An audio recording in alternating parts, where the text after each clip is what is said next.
Les jours de semaine, point d'ambiance feutrée dans le prestigieux théâtre des Champs-Élysées, ce sont les scolaires qui viennent à l'opéra.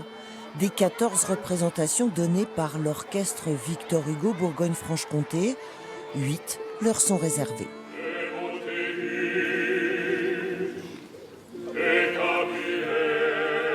Adapté au jeune public, ce Roméo et Juliette d'après Charles Gounod est un opéra participatif, concept initié par le théâtre parisien il y a bientôt 10 ans. On a révisé les chansons tous les jours un peu. Parfois on loupait du travail pour faire ça. On a raconté l'histoire et la maîtresse nous a montré des vidéos pour mieux comprendre, pour qu'on comprenne ce qu'on chante et pas qu'on reste à chanter pour rien.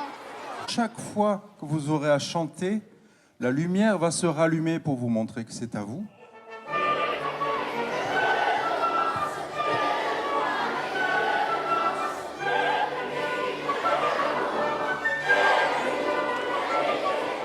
On accueille plus de 10 000 scolaires, près de 15 000 enfants.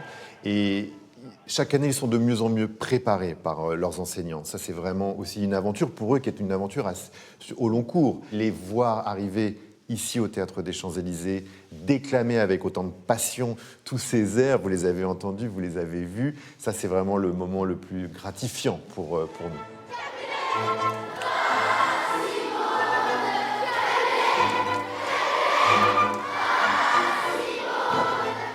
C'est hyper vivifiant d'avoir des enfants avec nous, qui chantent aussi avec nous sur le plateau et de faire peut-être naître des vocations futures. Ça, c'est aussi hyper important et c'est aussi le public de demain. Donc, on a foi beaucoup en eux.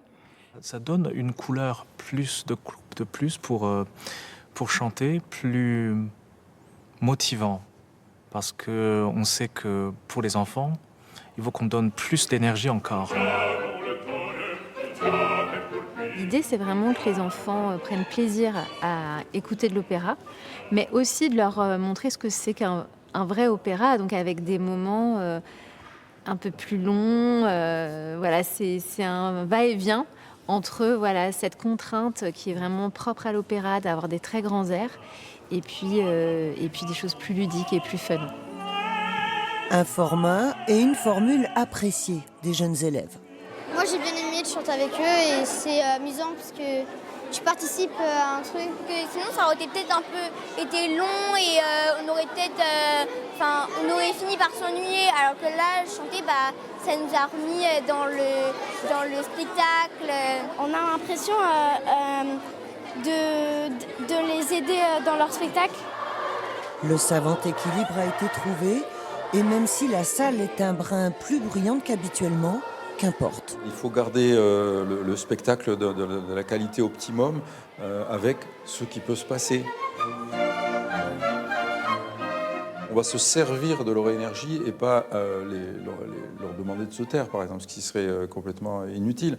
Au contraire, s'ils adorent ça, s'ils sortent en chantant, ça sera peut-être des gens qui seront attirés par revenir voir ce genre de spectacle après.